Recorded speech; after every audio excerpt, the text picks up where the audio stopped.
Hi there, Perfecto De Castro here and welcome to my channel. I hope you're having a great day. Well, I'm back here in LA after a hectic overseas trip, playing and performing in Japan and the Philippines. And this is my Nano Cortex Play Anywhere rig. How did it perform? Let's dive into it.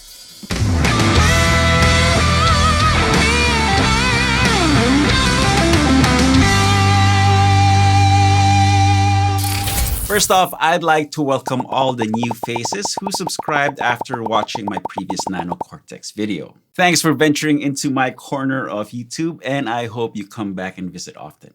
Like the previous video, there is no sponsor for this one either, so please drop by the video description for alternative ways to support me and my work on this channel. Thank you so much. So here is my Nano Cortex Play Anywhere rig that addresses all the issues I pointed out in my previous video. In the next few minutes, I will walk you through the setup. I will discuss all the situations that I used it in. You will see real live use clips of it in action. And then later on, I will share an interesting development to this saga. So please watch till the end. This might turn out to be a long video, so I will put chapters below so you can skip to the topic that you're interested in. Okay, so let me walk you through the rig. In the previous video, I already mentioned that I'll be using the Nano Cortex with my iPad running Logic. The iPad serves several roles. It will be my backing track player. It will be my MIDI controller, sending MIDI program changes to the Nano Cortex. And the iPad is also my audio recorder, recording both the processed outputs of the Nano Cortex as well as a dry DI guitar signal. And finally, for off-the-grid, on-location recording and filming, the iPad also supplies power to the Nano Cortex. However, I still decided to go ahead and put together a standalone pedal board for the Nano Cortex, mainly because of the gig with the live band. Having an iPad on stage just isn't very rock and roll. So the pedal board is the Gator GPB pocket board, which fits into any gig bag's front pocket. And then I went with a hot tone tuner press, which aside from being my expression pedal, it also serves as my pre-gain volume pedal. That way I can get different shades of overdrive from my presets. And it also acts as my on-stage tuner. That way I don't have to, deal with the Nano Cortex tuner mode. Now, even though the iPad can power the Nano Cortex, unfortunately, it can't power the hot tone tuner press either. So I went with a Mission Engineering 529 USB power converter. For the venues that had a power outlet handy, I used this standard 5-volt USB power brick. But for off-the-grid standalone operation, I can also power it with a power bank like this one. Now, aside from the rig itself, I also traveled with this bento box full of my mixed to mono cable solutions. First is this dual 1/4 inch TS mated to a female 1/4 inch TS. So the plugs go into the Nano Cortex left and right outputs, and then I can plug a single mono guitar cable into, let's say, a guitar amp's effects return. I used this for some of the rehearsals. However, if you want to do that, you have to engage the Nano Cortex's global IR bypass. Okay, what else do I have here? So these are the TRS to XLR adapters as shown in the Neural DSP Nano Cortex deep dive video. However, I have a more elegant solution than these. Now, since the Nano Cortex outputs are balanced, you can use a hybrid cable, which is a TRS 1/4 inch plug on one end going to a Male XLR on the other end. And these are the type of cables I used for the live gig towards the end of my run. And finally, this is the cable that saw the most use during my trip. So we have dual 1/4 inch TRS plugs on one end, and that is mated to a single Male XLR on the other end.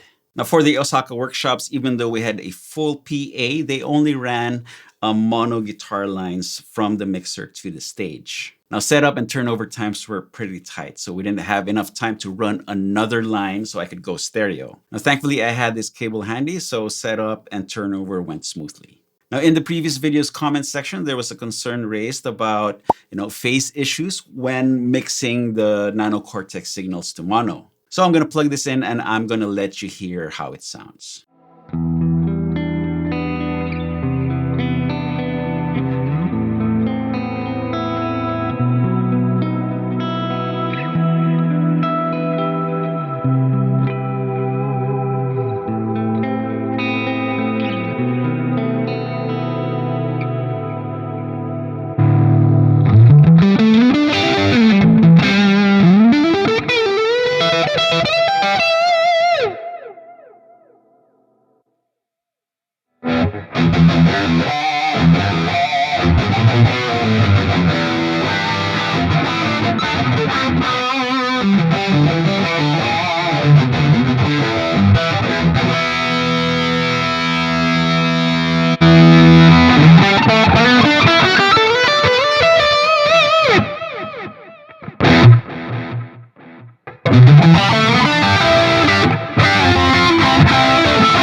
Now, as you can hear, there aren't any phase issues since my guitar signal is generated from a single unit. The phase becomes an issue when you are summing multiple audio sources to mono, like in a wet-dry wet rig. However, since my guitar sound comes from a single source, the Nano Cortex, then, there aren't any phase issues. Now I'm recording this to a single mono track on Logic, and you can hear I have my polyrhythmic delay going.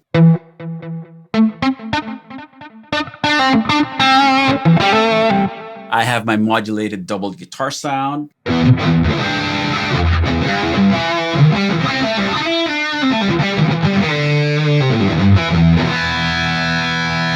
And I have the full ambience of my clean patch.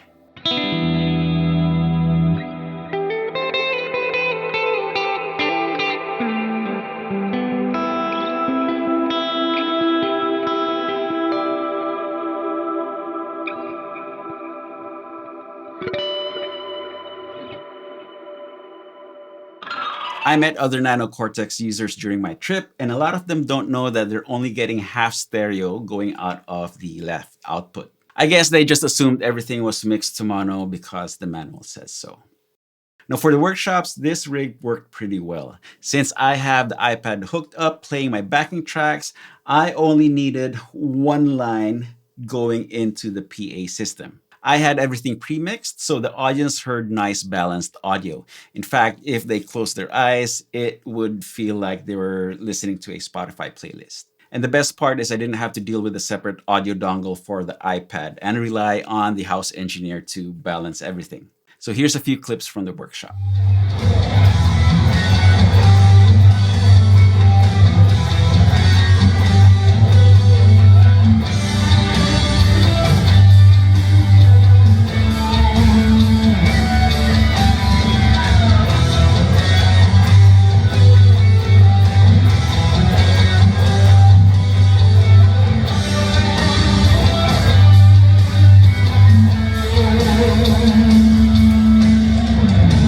I have two techniques for you. First is the whammy bar technique. The second technique is something fun. It's like Eddie Van Halen style, the harmonic.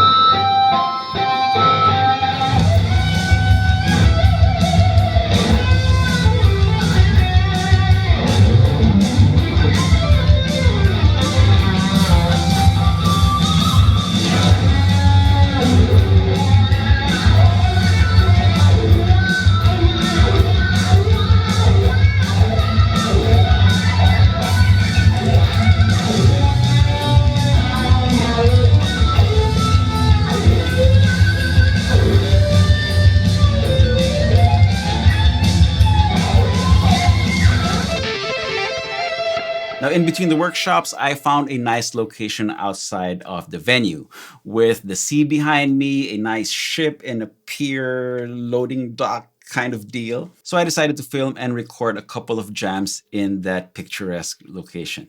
Here's my song Light It Up, performed in Osaka, Japan. Enjoy.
so here's the rig for this outdoor shoot. B-cam is the DJI Action 4.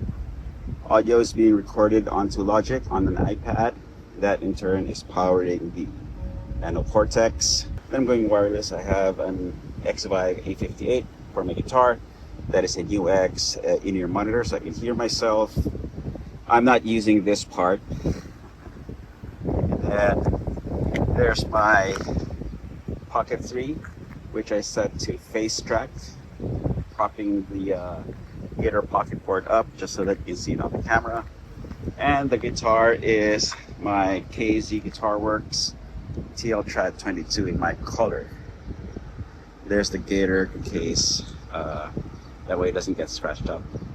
And this is the background, right outside the ATC hall right here in Osaka. Usually for on-location film shoots, I focus more on the performance side, what looks good on camera. However, since I was recording to Logic, I adopted more of a recording studio mindset, and it was weird. I found myself focusing more on getting a good take than performing for the camera, and it took a while to get used to. And since I was also recording the dry DI guitar signal along with the processed outputs of the Nano Cortex, I must confess that I was a little tempted to fix stuff later on in post. However, that won't be true to how I produce my on-location film shoots. My goal is always to capture that version of myself in that location in that particular point in time. That way it is as authentic and as honest as possible. Okay, so the next scenario is back in the Philippines, and I used this Play Anywhere rig as a standalone pedal board. The gig was in Manila's premier live music venue, 19 East, and we had full access to all their resources. So I went full stereo. I had two Headrush FR112s on stage as my monitors. And those outputs also went to front of house. Now that setup right there allowed the Nano Cortex to shine in a live setting. Easily competed with the drummer's stage volume and the other guitar player's Fender Bassman rig. Here's a few clips.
Okay, final stop of the trip was a guitar clinic hosted by silentnoise.ph. And again, since I was running the show and I didn't have to worry about turnover times, I went full stereo into their PA, still with a pair of Headrush FR 112s behind me. And all the attendees got treated to the stereo version of my backing tracks plus recording and Nano Cortex and all this stuff.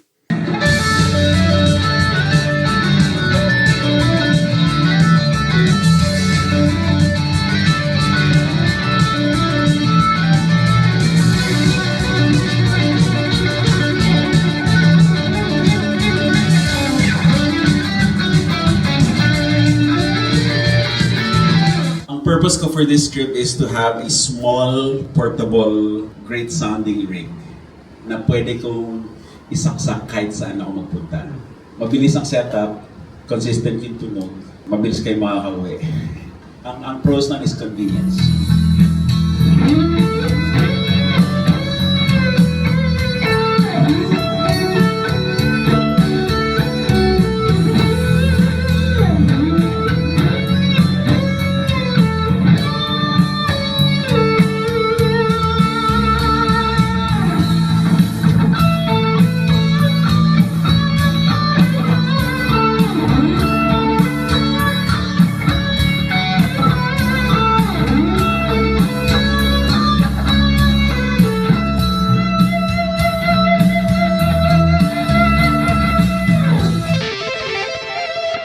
Now, all the live clips in this video use the onboard camera audio. That way you get a pretty good idea of how everything sounded in the room. Later on, after I go through all my recordings, I'll be releasing versions of these clips with the clean audio. Now, speaking of clean audio, I also managed to use this Play Anywhere clean recording rig to film my Rev G3 version 1 versus version 2 video with my good friend JV Castillo. That video is already out and it shows off another use case scenario for this Play Anywhere rig. Okay, now even though I played everywhere with this rig in every use case scenario, I have to say that the Nano Cortex is not the centerpiece of everything. In fact, with this rig, I can easily replace the Nano Cortex with a ToneX. With the overall footprint of the Gator Pocket Board, the Nano Cortex small size is no longer an advantage. The ToneX fits quite nicely on the pocket board and I just have to reposition the tuner press. Plus, I'll get full MIDI access of all the parameters, including tap tempo via MIDI continuous control, not just program changes. The only thing missing would be a wah, but that could be sorted by going with a hot tone Wang press instead of the tuner press. Now, speaking of MIDI, I did consider using an external MIDI controller with the Nano Cortex. Our friends at Judas.io even sent their Kedem 4 MIDI controller straight to the Philippines so that I could check it out and see if it'll work with my Nano Cortex rig. However, since the Nano Cortex only receives MIDI messages through USB-C and TRS, it didn't really make sense for me to add an external controller. I needed the USB-C port to interface with my iPad, and switching the TRS to MIDI lost the expression pedal since the Nano Cortex can't receive CC messages from this Kedem controller. So I decided that the expression pedal is more useful for me in this run and didn't use the Kedem. However, you will see this in action soon enough in future videos here in my studio.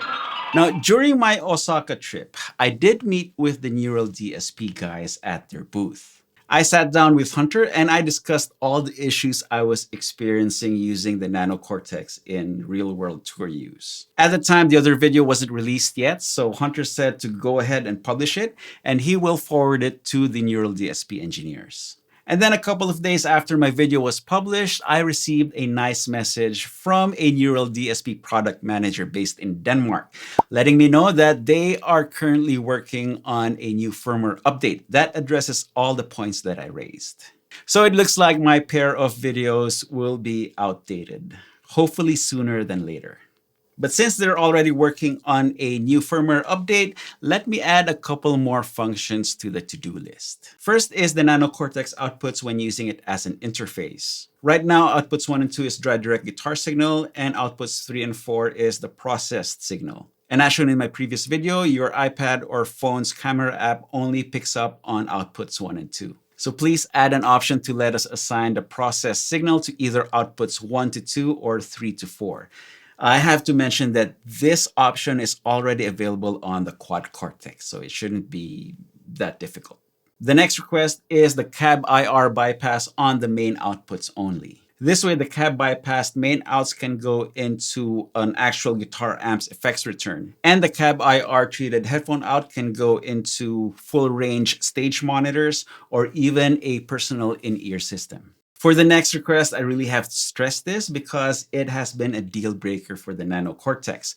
Please assign the tap tempo function to the other button in tuner mode. So we go to tuner mode, and this button doesn't do anything. So, put tap tempo on there. Now, the next request involves the Cortex Cloud app, which apparently does not launch when you don't have an internet data connection on your phone. Okay, let me show you. I'm going to go into airplane mode and turn off Wi-Fi. And then I'm going to try to launch the Cortex Cloud app.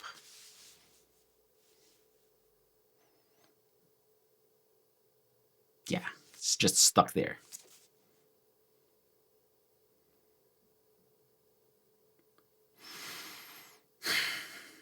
Now, as soon as I go out of airplane mode,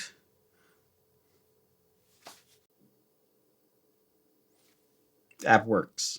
However, in messing around with this, I discovered something interesting. So if you have the app already open, and let's say for some reason you lost your internet cellular data service, or you go into a dead spot, as long as you have your app open, you can control your Nano Cortex,